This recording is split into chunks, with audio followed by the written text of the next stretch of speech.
my lane fast, call it high speed. I've been working hard, yeah, I've been working nightly. If you think you'll win, nah, likely. I be taking shots, yeah, cold-blooded, icy. Watching numbers grow is what I call sightseeing. In the front row, run it up when they hype me. The following grows, they know how to ignite me. Call me CEO, I've been running right, see.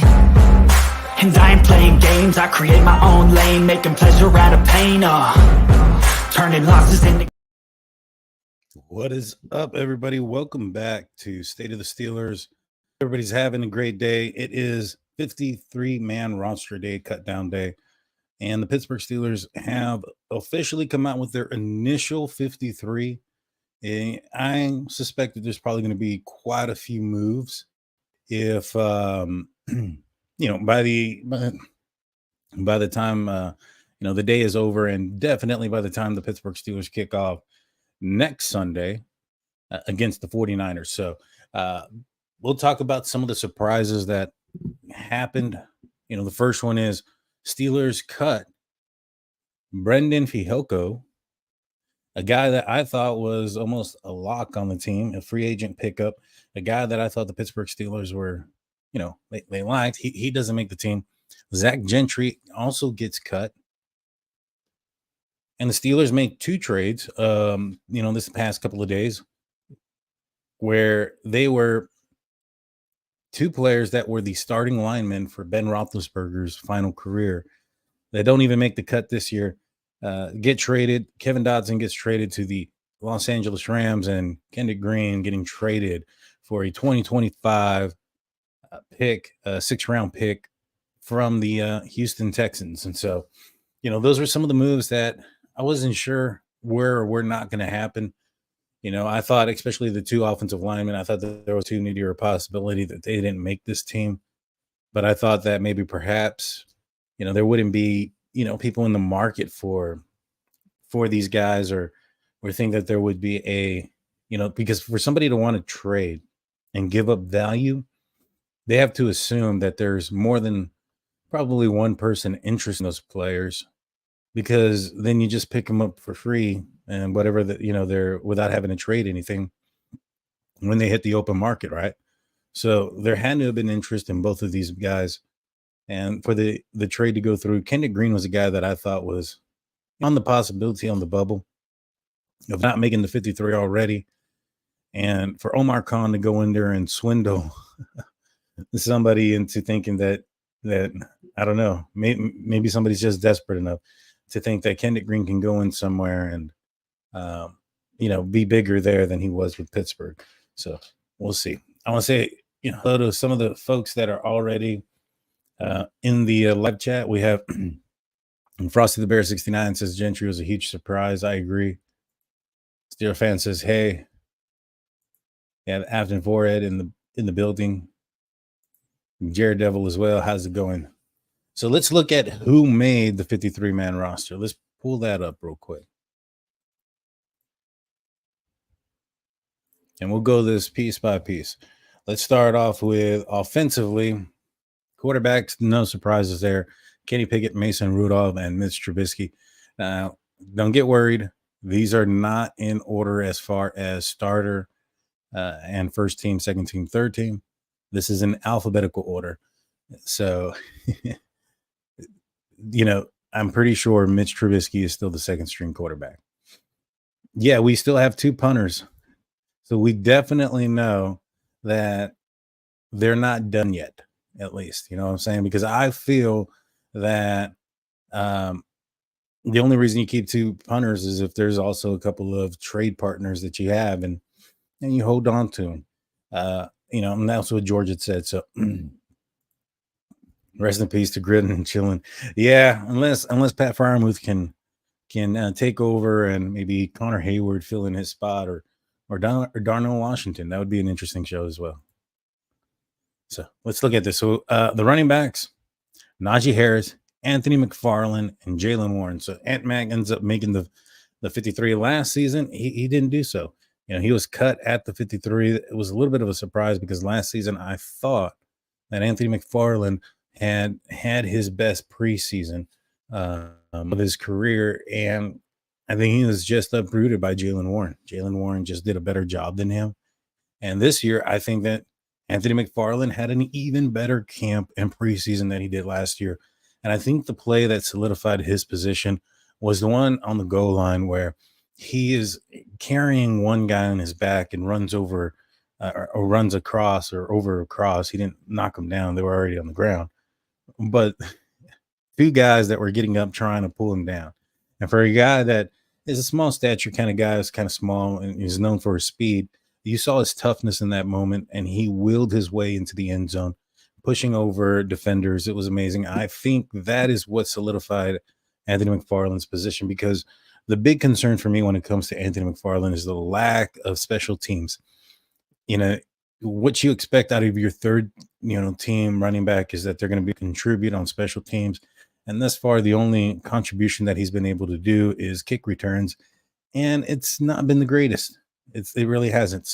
Now, I understand in preseason, some of those kicks he probably would have not chosen to come out, and that he was just, trying to show what he has, and he's probably at direction of Tomlin and the coaching staff, like, hey, we want to see what you can do as a special teamer, as a kickoff returner. It doesn't matter how deep the ball goes, take it out. And so, I assume that his decision making would be better during the regular season, but I didn't think spectacular out of his return game ability. Calvin Austin, on the other hand, he's a guy that I thought showed explosive, speed. He didn't lose anything from the injury last year. I like where he's going. Let's see. Wide receivers, the Pittsburgh Steelers end up keeping 6. Now everybody knew that you had your locks, right? George Pickens, Deontay Johnson, and Calvin Austin, and Allen Robinson. And then you had 2 that were a little bit of a question, and there was also a question if the Steelers were going to keep 6 after all. They end up doing that. Miles Boykin makes the team, and so does Gunnar Olszewski. No surprises there. I think maybe Gunnar Olszewski makes this team because of Anthony's lackluster of a kicking return game. I think maybe that's why you end up keeping a Gunnar Olszewski. The tight ends. Now, this is interesting. Zach Gentry is gone. I found that to be a little bit surprising. I know there was a lot of talk and conversation about it, but I don't know. I thought that, going in there with just Darnell Washington and Pat Freiermuth, who can fill in the traditional role of a tight end, I thought it would be a little bit risky to do so without a backup that could fill the blocking role. And, the Steelers are going to go in there with just Pat Freiermuth and Darnell Washington fans. I know Connor Hayward made the team. He's running it underneath, but he's listed as fullback / tight end. So I guess he's taken up 2. And so last season you had 3 tight ends and a fullback. This year you have 2 tight ends and a fullback tight end hybrid, taking up those 2 roles. So effectively, gaining an extra spot on the depth chart. So on the offensive line, no surprises here, in my opinion. Since we've heard about Kendrick Green and Kevin Dotson, we all thought that there was a possibility that those men weren't going to make the 53. I didn't like Kevin Dotson's attitude, coming into this season. Isaac Seumalo was a guy that the Pittsburgh Steelers acquired in free agency, and Dotson just didn't have the right attitude for it. It was about him, not the team first. You look at Dan Moore. He had the Steelers move up in the first round, move up to number 14, to trade with the hated Patriots. And yet, he goes with a different attitude, transforms his body, increases his work ethic, and he comes into camp looking phenomenal, and then has an amazing preseason. And from all accounts, I believe he's going to end up being starter week 1 against the San Francisco 49ers. Completely different mindset, completely different outcome, in my opinion. And so, he even showed that he was willing to do what it takes just to be on the field by taking snaps and learning how to be on the right side. So, those are 2 different mentalities, in my opinion. Kevin Dotson was kind of falling in the Devin Bush, realm for me, who, by the way, didn't make the Seattle Seahawks team, which is unfortunate. I was hoping that the Steelers, that he would be there when the Steelers play Seattle final game of the year. But I digress. So Dylan Cook ends up in the team. Spencer Anderson makes the team. He's a very versatile guy. I was talking with Shannon White from The Hangover, and he was telling me that he knows a guy that has been watching Spencer Anderson for a while, and he feels that Spencer could be a guy that can end up developing into a starter quality center in this league. And I'm excited about it. He's a young guy. He's versatile. He's going to, make a name on the roster, being able to come in when needed in different spots. I'm excited. He was the Steelers' late round pick. It works well. It works well. All right, let's jump down to the Nate Big also makes the team. I forgot to mention him. That's not really a big surprise. I know some people were worried, because he missed the last 2 preseason games. I think he's shown enough in training camp and in his first preseason game that he is a guy that can fill in. I also think that he's a starter capable dude. He looked good. He was able to snap the ball as well. I'm excited to see what Nate Herbig can bring, in the future. God willing, and nothing happens to the offensive line, but anybody goes down, I think that he might be the first person in, maybe outside of center. I'm not sure. Maybe he is. We'll see. But let's go to the side. As I mentioned before, Brandon Fihoko didn't make the team. He was a guy that I thought, was definitely starter capable. I thought that the Pittsburgh Steelers and Mike Tomlin, loved that guy. It looked like they liked him. It looked like they were moving forward with him. For me, I thought Martavius Adams might have been on the bubble of coming out, or maybe even Armon Watts, but doesn't go that way. Fihoko is off the team. Martavius Adams makes the team, which he did have a good preseason. We're expecting somebody bigger, somebody who's gonna plug a hole there in the middle of the offensive line, and havoc in the offensive line. And I guess people look at Martavius and he's a little bit undersized for a nose tackle, but in today's game, we're gonna have some tough games against the Ravens and the Browns, because they're the type of teams that want to run the ball and effectively run the ball, and that's kind of when you want to have that big nose tackle.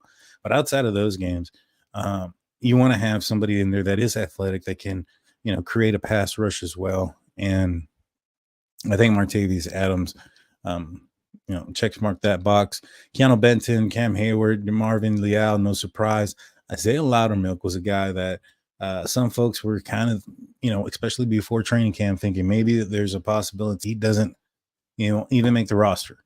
And, he ended up coming out this year and showing that he's really developed. I think he's had a much improved preseason. He looked like he was able to swallow up defenders in the middle, and he looked like he was able to get a little bit of push there against the quarterbacks. I thought he did a pretty good job. I felt that it was a better preseason than what he's had previously.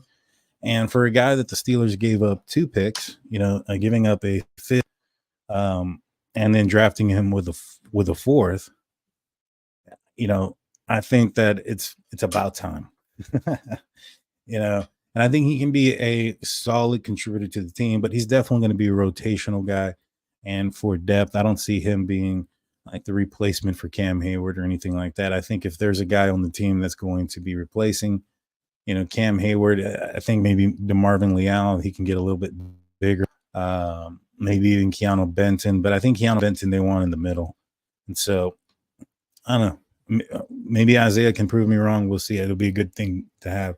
Larry Ogunjobi makes the team, obviously. There's been a lot of concern about Larry because of his foot injury that he's been dealing. Last season, he was dealing with it. He didn't really participate in training camp or preseason because of it. This year, he's got another foot injury. We'll have to watch that and see how he progresses. Hopefully, it's not something that is long-term or any of those things, and he'll be able to come back. Now, when it comes to the linebacker position, we'll go through this. We have Quan Alexander, Marcus Golden, Nick Herbig, Alex Highsmith, Cole Holcomb, Landon Roberts, Mark Robinson, and TJ Watt. So who is missing out of here? We have Quincy Roche, who didn't make the team. David Perales didn't make the team. Nick Kwiatkowski didn't make the team. And I think it's no surprise that the Pittsburgh Steelers are going with these guys. You have um, four interior linebackers, I apologize, and four outside linebackers. The only problem that I might have with this list is how many of these guys are going to play special teams. Maybe Nick Herbig, maybe Mark Robinson. Marcus Golden is, he's kind of up there in age. I'm not sure if you want him out there in that position. Landon Roberts is probably going to be one of your starting inside linebackers. And the rest of these guys are also starters. You ain't going to put, TJ Watt out there as far as being a special teams player. So that's where I'm a little bit concerned. But, there's more moves to be made. Maybe perhaps Brendan Fehoko comes back, because we haven't gotten there. We're kind of jumping ahead, but just so we know that this is not a finalized deal here, is you have two punters on the team. Presley Harvin and Braden Mann have both made the team thus far. I don't think it'll be the situation probably within the next couple of days. I think the Steelers are probably in trade talks with a couple of teams, and maybe perhaps they've spoken to one of these players that they cut and said, hey, you're going to come back. Just give us some time. Maybe it's Gentry. Maybe that's Zach Gentry. He could be a person that comes back. Like I said, if Darnell Washington goes down for a game or two or whatever, or Pat Freiermuth also goes down, Connor Hayward isn't your traditional type of tight end to go in there.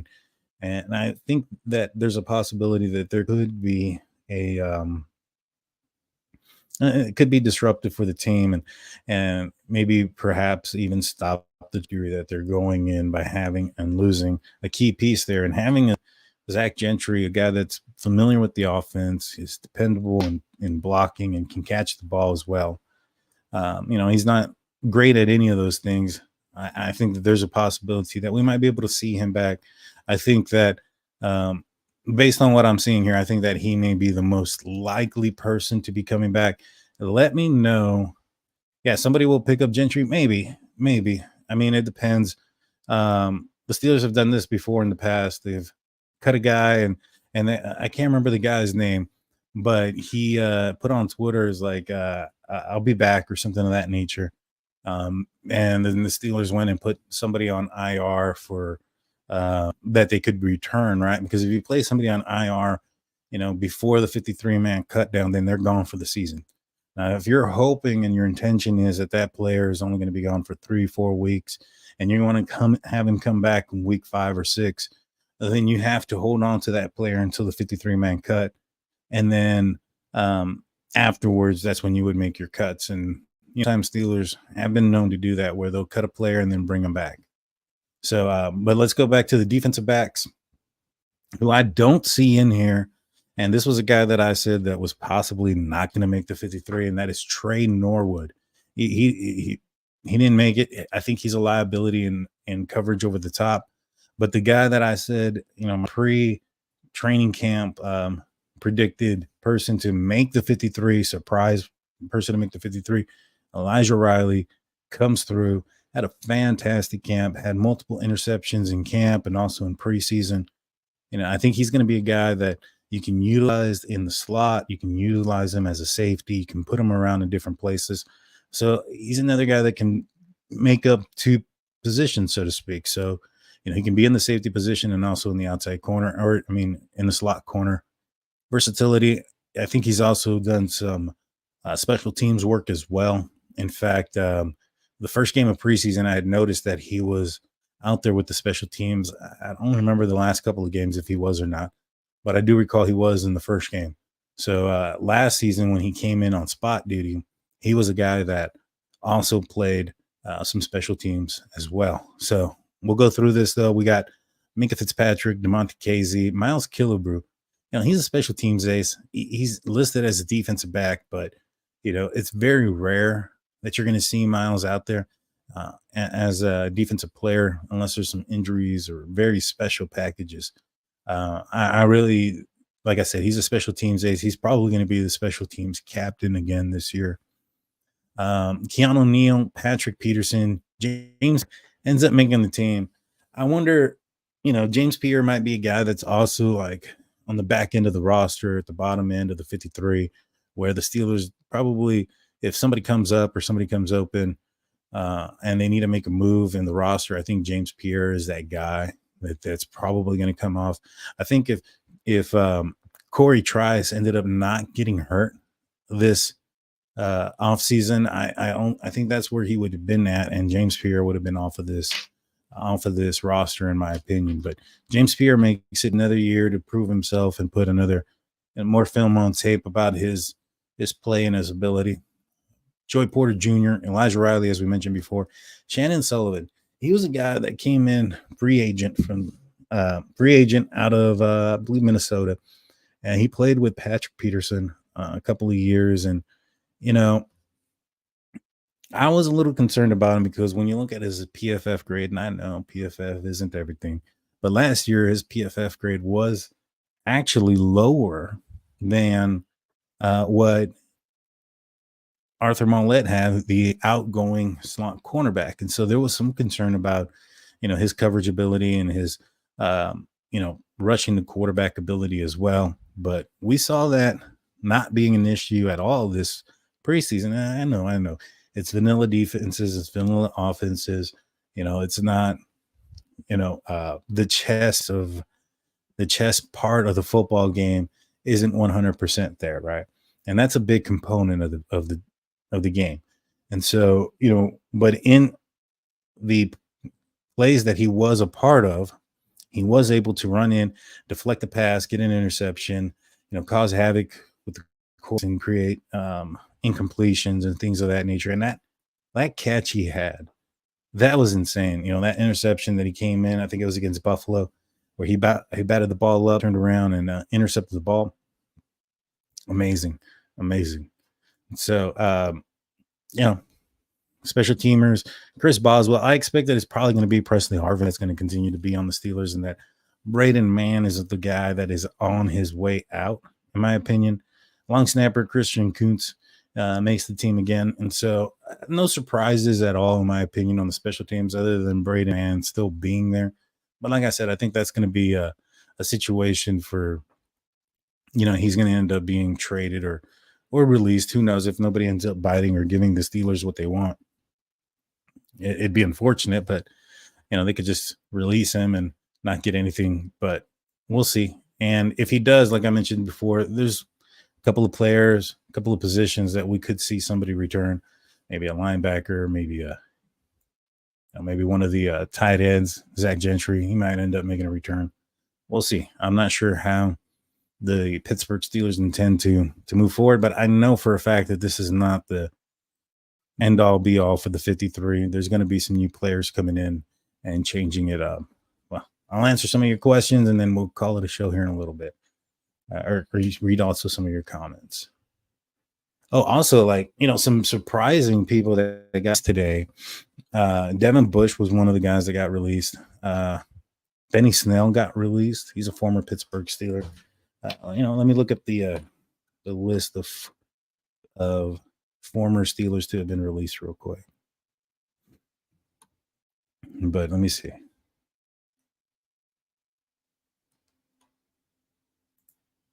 They have Anderson listed as a backup center. Well, that'd be interesting. That'd be good. I thought he played well. I would have liked to have seen him play more with, the first or second team to bump him up to that position. But, I can see it.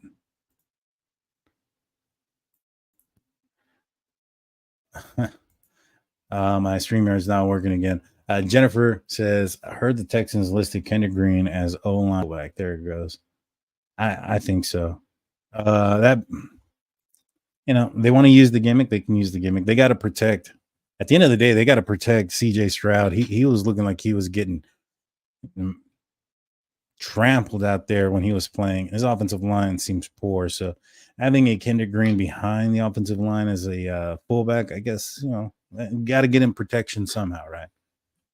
Let's see. James Pierre is solid. I think he's all right. I don't think he's a bad player. I just don't think that he is going to reach the expectations that some may have had for him. I think he flashed a little bit. The Steelers moved him up into as a starter, and it didn't look good, not all the time. And so, in my opinion, I think he's all right, but I think that you can have better options, younger options, faster options at this point in his career that can do the same job and maybe even be less expensive. I don't think he's expensive at all. I think he's on the minimum. Let's see. Everyone hit the like button. Yes, please. If you can't hit the like button, if you also haven't subscribed yet, hit that subscribe button. We're trying to get up to 1,500 subscribers. I'd appreciate you guys if you could do so. That did he? I need to from Philadelphia. Oh, Bailey Zappi also was one that got released. Chris Jones was placed on reserve, did not report. Apparently, there's no trade for Jonathan Taylor, which is unfortunate because he's on the the PUP, the uniform list. And the reason that sucks is because I drafted him on my fantasy league. The Ravens releasing Melvin Gordon. Interesting.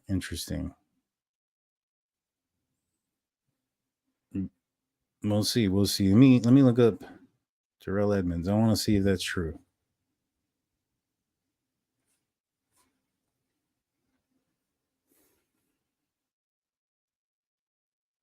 Yeah, they say that he's a cut candidate. I think I'm not sure if he actually did get cut though.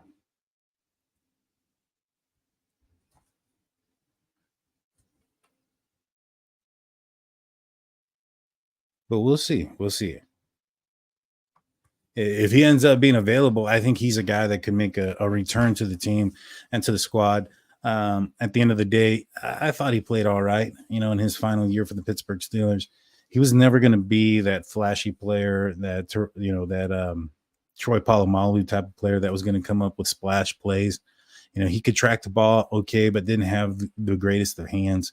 I thought he was an excellent tackler and physical and, an athletic freak. He was taller, bigger, stronger kind of guy. He reminded me of a player that could play as a middle linebacker, as an athletic middle linebacker if need be. I think the defensive backs room is a little full. I think that Keanu Neal and DeMonte Casey filling in that spot, and also having Patrick Peterson play a little safety. I don't know. I think it might be a little full. Let's see. The Steelers will make the playoffs. Yes, 100%. They definitely are.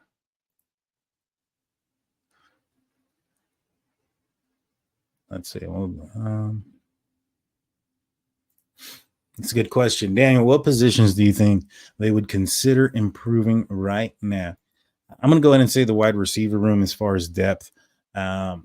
After your 5th and 6th, Gunnar Olszewski and Miles Boykin, they really didn't do much this preseason. I think Gunnar Olszewski did a little bit more than Miles Boykin offensively. But history shows, anything.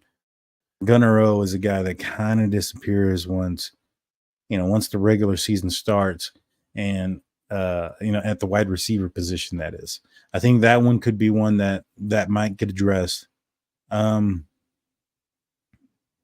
Cornerback, it could be one, but I don't know. I think they're set in a lot of places. I think maybe tight end, maybe you bring in a third tight end, but I think they had a guy that was Rodney Williams or something like that played pretty well.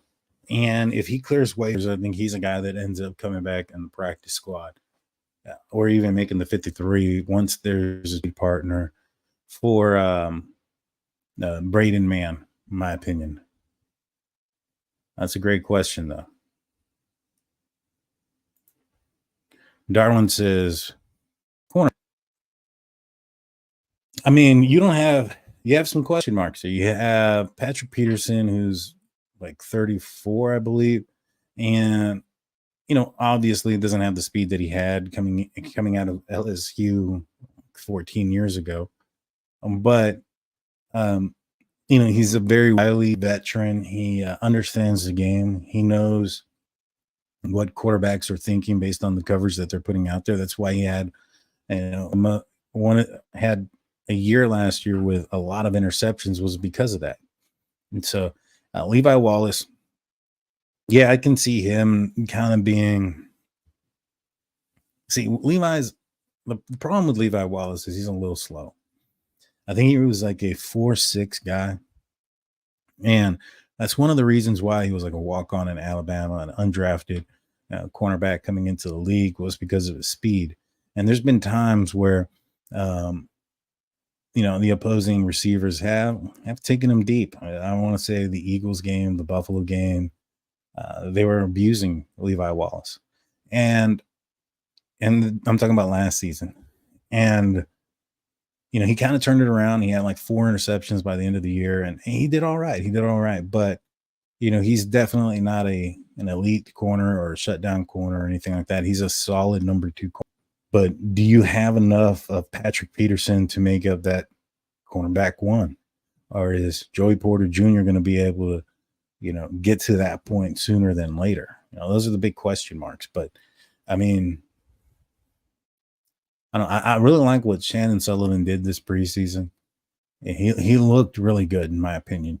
I like to see if that transitions into the regular season. Yeah, lack of speed. Losing Corey tries hurt the cornerback room. Wallace is solid. Yeah, I would, like I said, yeah, I would say that that's possibly true. Artie Burns is available, but I don't know if Artie Burns would come back unless it was his last option. From what I've heard and read, it wasn't. It was I don't know. He was glad to get out of Pittsburgh, from what I understand. So we'll see. We'll see if any of these guys make it come around. But I do anticipate at least 3 years joining the Steelers that are not on this list today. All right, and they could be players that were on the roster this year that got cut, and they're just waiting for Braden Mann to get traded so that a roster spot comes up, and they're going to come right back in. The Steelers take a risk that another team isn't them up and say, hey, we'll give you an extra $1 to come over here. That's a risk the Steelers, they got to take. But I'm not sure who they would put there. I think David Perales and Quincy Roche are like prime candidates for practice squad. More Perales than Roche. Kwiatkowski as well. I think he's practice squad, capable. And a few of the offensive linemen that were released, I think so. But all righty, guys, I went through the entire 53. That's going to do it for me today. I appreciate all you guys here. Hold on one second. Did the Steelers keep all them D linemen? No, Brendan Fihoko ended up getting a cut. And so I'm going to actually be on in about an hour on In Hindsight with Nathan Hines, and on the Unofficial Steelers podcast. We're going to be talking about the 53-man roster and surprises around the league. Don't want to miss it. Go check him out on his channel. I'll be there. I want to say thank you to everybody that was watching and has been a part of the live chat. I appreciate it. You guys have a great night. And as breaking news comes, I'll be dropping it. So make sure you like and subscribe. That being said,